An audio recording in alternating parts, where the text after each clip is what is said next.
एक और ऐसे को लेते हैं, अगली खेती आगे आगे, पिछली खेती भागे भागे। ये भी ऐसे आया हुआ है 68 बीपीएससी में।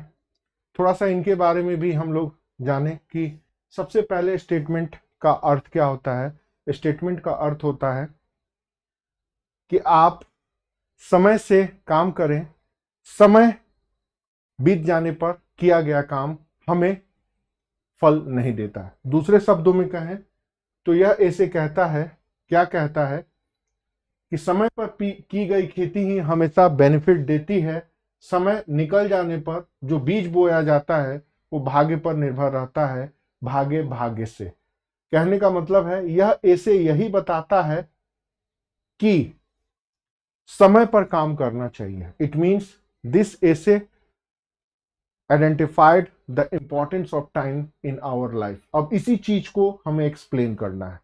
तो यह एक ऐसा स्टेटमेंट है, पहला एकदम बिल्कुल उसी तरह जो मैंने अभी थोड़ी देर पहले पढ़ाया, क्या पिछले ऐसे में, कि जब पहला पन्ना आप डिस्कस करेंगे तो आप अगली खेती आगे आगे, पिछली खेती भागे भागे, उसमें आपका पहला जो पैराग्राफ होगा एक्सप्लेन करने में कि इस स्टेटमेंट का एक्सप्लेन करेंगे, इस स्टेटमेंट की बताएंगे कि सोसाइटी से यह कैसे जुड़ा है। यह स्टेटमेंट हमारे रिच हेरिटेज कल्चर से जुड़ा हुआ है और यह हमारे रिच हेरिटेज को एक दूसरे से जोड़ता है और हमारे अंदर कॉमन सेंस को डेवलप करता है। देखिए, मैंने पहले भी कहा था कि ये 4 पॉइंट लगभग सारे रीजनल एसे में फिट बैठेंगे और आप कोई भी रीजनल एसे लिखें तो इस 4 पॉइंट से आप इसको डिस्कस कर सकते हैं। फिर वापस जाते हैं,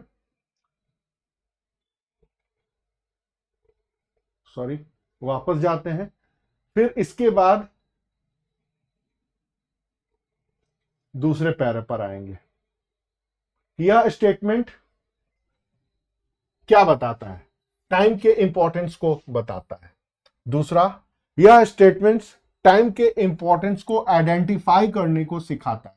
तीसरा, यह स्टेटमेंट सिर्फ एक स्टेटमेंट नहीं है, यह स्टेटमेंट राइट टाइम और राइट वर्क के इंपॉर्टेंस को बताता है। ये 3 लाइन से पर्टिकुलरली इस स्टेटमेंट को आप डिफाइन करेंगे कि अगली खेती आगे आगे, पिछली खेती बाहे बाहे का मतलब क्या होता है। देखिए, जो सेकंड पैरा होता है, फर्स्ट पैरा सब में कॉमन होगा, सेकंड पैरा में आपको पर्टिकुलरली किसी स्टेटमेंट से जोड़ के डिफाइन करना होगा जो उसी से जुड़ा होगा। फिर उसके बाद से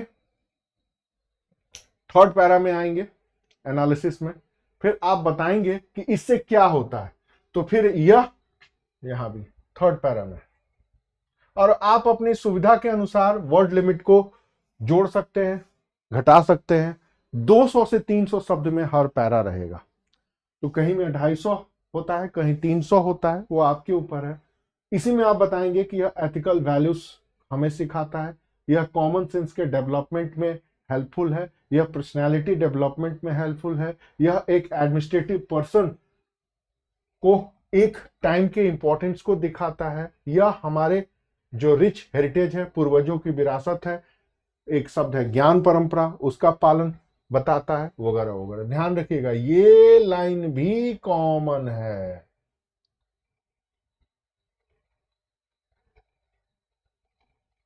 क्या? ध्यान दीजिएगा, ethical values, common sense development, personality development, administrative या मैनेजरियल क्वालिटी, और ये हमारे रिच हेरिटेज कल्चर या हमारे नॉलेज ट्रेडिशन को इंडिकेट करता है। बहुत आसान है चीजों को लिखना या समझना। ओरिजिनल ऐसे तो मैंने जब देखा तो मुझे बड़ी खुशी हुई कि चलो अब मौलिक प्रतिभा निकल करके हमारे सामने आएंगे। देख लीजिए, सब में फिट हो जाएगा। और लास्ट में कंक्लूड कर दीजिए, डिसीजन, सही समय पर सही डिसीजन लेना। देखिए, इतिहास में हमें यही बताता है सही और गलत कुछ नहीं होता, टाइम का बहुत बड़ा वैल्यू होता है। टाइम अगर सही चल रहा है लोगों का तो आप जो भी डिसीजन लेते हैं वो सही होता है, और टाइम खराब रहता है तो अगर आप सही डिसीजन भी लेंगे ना तो उसका गलत इंपॉर्टेंट या गलत रिजल्ट आएगा। तो यह स्टेटमेंट ये सीख देता है। बस यही तो लिखना था इस एसे में। इससे ज्यादा कुछ अन्य और चीजें लिखने का या लिखने का कोई मतलब नहीं है। आप अपनी बातों को सहज और सरल तरीके से जितना बेहतर तरीके से लिखेंगे, इंट्रो कंक्लूजन के साथ 3 डायमेंशन में, पहले पर्टिकुलरली जो भी स्टेटमेंट आ रहा है उसका एक्सप्लेनेशन, दूसरा सोसाइटी से जोड़ करके क्या इंपॉर्टेंस है, तीसरा आप इसके लिए कैसे यूटिलाइज कर सकते हैं, चौथा चाहे तो जोड़ सकते हैं। बट किसी भी ऐसे में अबव 45 मिनट्स से ज्यादा आप टाइम दे रहे हैं तो कहीं ना कहीं आप दूसरों से पिछड़ रहे हैं, क्योंकि जो दूसरे बच्चे हैं वो उतनी ही रफ्तार से, उतनी ही तेजी से, उतने ही फास्ट तरीके से बेहतरीन कंटेंट के साथ और मैनेजमेंट पूरे मैनेज तरीके से ऐसे को लिख रहे हैं।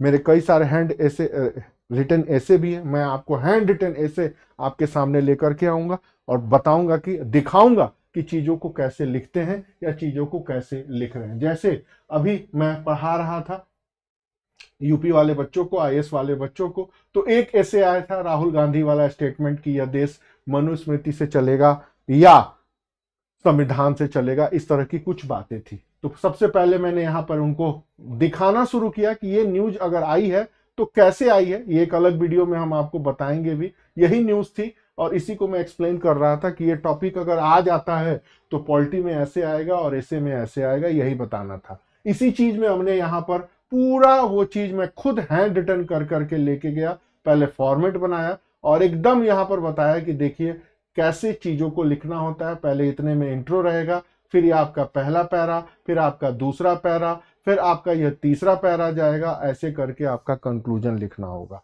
तो यही चीजें होती हैं कि आप अपने आंसर को कितना बांध पाते हैं और कितना टू द पॉइंट चीजों को लिख पाते हैं या टू द पॉइंट चीजों को प्रेजेंट कर पाते हैं। 45 मिनट्स, इंट्रो, कंक्लूजन और 3 तरह का एक्सप्लेनेशन, एक पर्टिकुलरली टॉपिक से, दूसरा सोसाइटी से, तीसरा इसके यूटिलाइजेशन से और चौथा आप अपने लाइफ में या अपने एम्बिशन में या अपने सक्सेस होने के क्राइटेरिया में इसको कैसे देखते हैं। तो यही 3-4 एस्पेक्ट्स होते हैं। अगर आपने इन चीजों को लिख लिया तो फिर आप किसी भी ऐसे को लिखने में कहीं कोई आपको प्रॉब्लम नहीं होगी।